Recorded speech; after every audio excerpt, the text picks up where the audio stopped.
welcome to the Bearded Horror Review. My name is Dan, aka the Boogey Man, and on this show I will watch a horror movie, either a classic or a new release, talk about some good points, talk about some bad points, if there are any of either, give it a rating out of 10, if I remember to do it, and let you know if I think this film is worth a watch or not, in my humble opinion. And today is the day we are being graced with 28 years later. I just got back from seeing it literally now, and I've been waiting for this film for a while, so I thought it was about time we talked about it. So let's talk about it.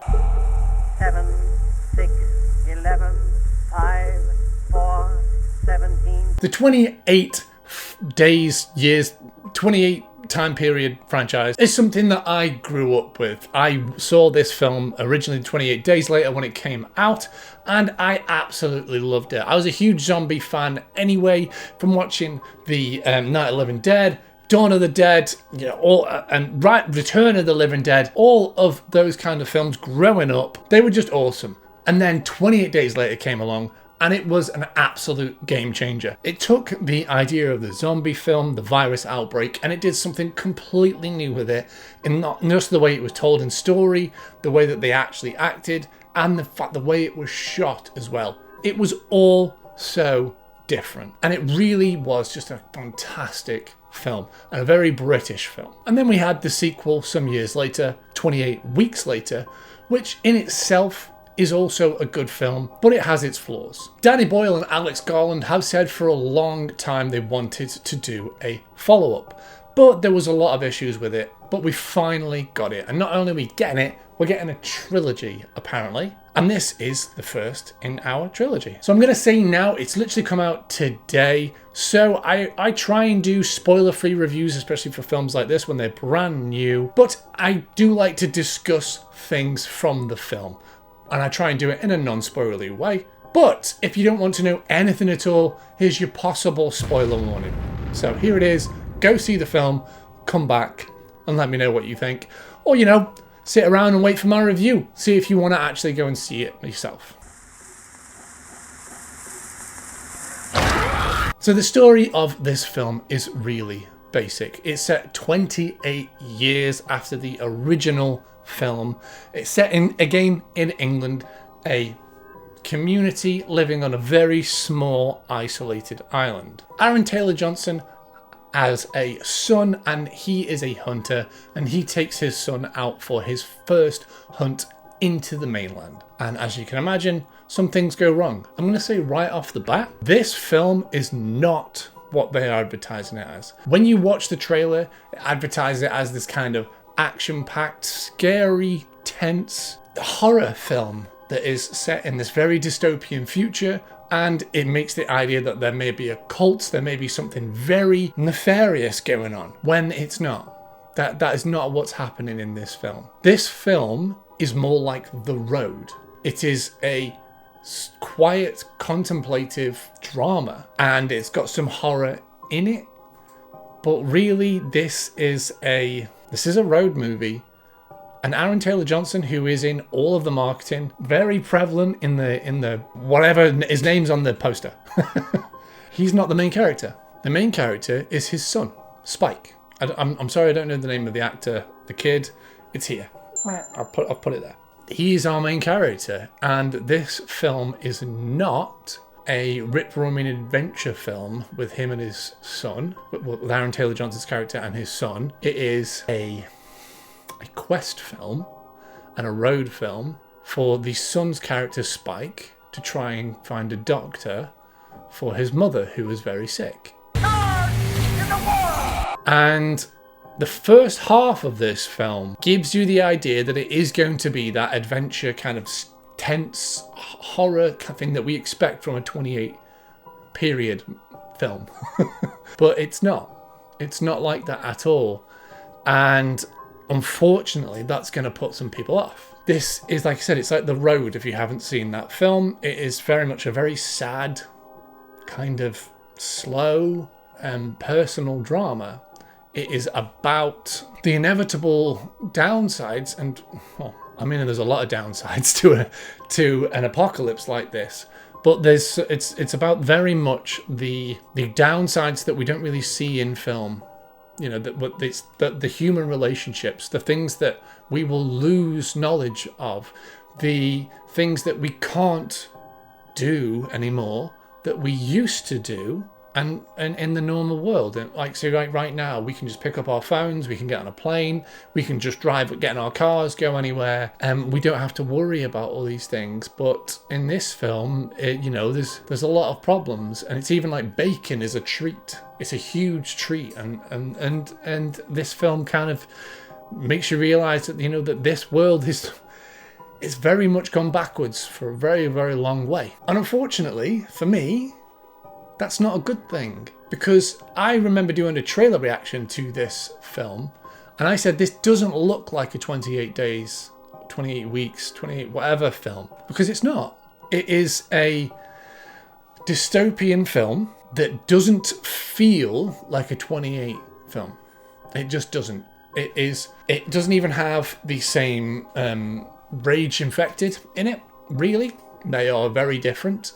This film felt like I was going on a computer game quest. We come up with computer game type villains.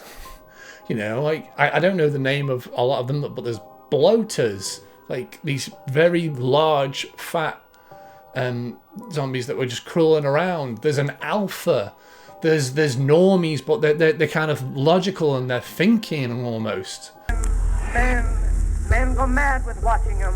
There is stuff in this film that is fine, but not in a 28 days film. This isn't what a 28 days film is. That first film had these rage-infected people, and they had one thing on their mind: run, smash, infect, kill, move on. And they were terrifying because they were fast, and and nobody was safe. They came in a horde. There was always loads of them. Every time they went outside, it was dangerous. Every time they made a decision, it was dangerous. And in this, it doesn't really feel dangerous.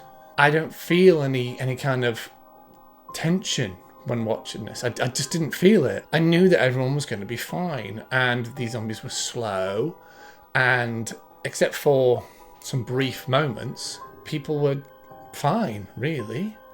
And the only people that weren't fine were our non-main characters. They've taken the danger away, in my opinion. That's how I felt whilst watching this. I knew from the very first few moments that I wasn't really gonna get what I was expecting. I mean, I guess maybe that's my fault, I don't know. But if I'm going to a 28 film, I expect certain things to happen like that. So I expect the infected to act a certain way. You can evolve them from there. After seeing the trailer, I was expecting something very different. Is that my fault, or is that the people in the advertising department? Yeah, so the first few seconds I realised I was gonna be annoyed with the writing and what they've done with it. Because in the first few moments they talk about how as like in the other films, they put some text on the screen to explain to you what happened over the period of however long. And they mention that, like, if you've seen it, at the end of 28 weeks later, there is a very quick shot of the infected in Paris, showing that the infection has gone to Europe. There is one sentence line in this, the very opening, that says, the infected were pushed back from Europe, and England was then isolated as a quarantine zone. And immediately, I've just gone, so if you're able to push back the infected throughout the entirety of Europe, because let's face it, Paris isn't even near the border. It's quite deep into France. Why can't you do that for England? Why can't you push the infected back the way that you've pushed them back throughout the entirety of Europe? I immediately questioned that, so it immediately put me on the back foot for the entire film. And then with the switch up of the main characters, and then the fact that the film is a road film, it just wasn't what I was expecting. And like I said, it's not a bad film, but it's not a 28 film. Before we carry on, guys, if you can leave a like and subscribe, it's a little thing for you, but it really helps out the channel. I really appreciate it. Thank you very much. I think it's a very disappointing follow-up because it doesn't really do the story. And there is some decisions in this that I genuinely was like, what the... I'm not going to swear. Are you doing? There's some really strange stuff in this. A lot of it is about the contemplation of life and death. And they've taken those horror films that they used to do, and then they've turned them into these very deep, meaningful allegories. And one of the problems with this film is they've written it as the start of a trilogy. The second film is already finished and made, apparently, and it's ready to go, and that's going to be coming out next year, I think. So they've written this film as these films as a whole overarching trilogy. It feels it. This film feels like this, just feels like setup for the next one. It's, like I said, it's very slow. It feels like it's got 2 acts, very slow and contemplative, and it ends with, you know, a setup for the next one. And I'm gonna say this, that the very last 2 minutes are so out of place for the rest of the film, because the rest of the film has got this very somber human tone, and then it ends with Kung Fu Jimmy Savile. I genuinely didn't. I thought it was, what the hell are you doing? So yeah, I'm really sorry if you didn't want to know that, but I genuinely don't understand what they've done here. This could have been amazing. It really could have. The imagery that they've been able to create, and the visuals and some of the iconography is fantastic. But the story itself is slow and boring in places. This is not a 28 Days film. This is another film with similarities to the 28 series, which is really unfortunate. And I think they've really shot themselves in the foot by going, let's go and write a trilogy and let's expand the world as much as we can, but using things that don't really line up. I understand that infections, you know, can mutate and grow, but you've taken away the heart of what made these films unique and tense and scary. So for me, unfortunately, I wanted it to be a 10 out of 10 because the first film is a 10 out of 10 for me. This is a 6 out of 10 in my opinion. It's fine, but unfortunately they've told us we're going to get something that we didn't get, and they have created a story which is very slow and somber, and it doesn't really line up with the 28 series for me. They have told us we were going to get one thing and we've gotten another. They've used video game logic to create a very different feeling film. But what did you guys think of 28 Years Later? Please let me know down in the comments below. And don't forget to like and subscribe. Be sure to follow me on social media. My Instagram usually is where I post up all look at what I'm going to do. You can vote on things that I'm going to watch. I put polls up all the time of what films you'd like me to review. And yeah, so thank you very much for watching, guys. And until the next time, happy watching.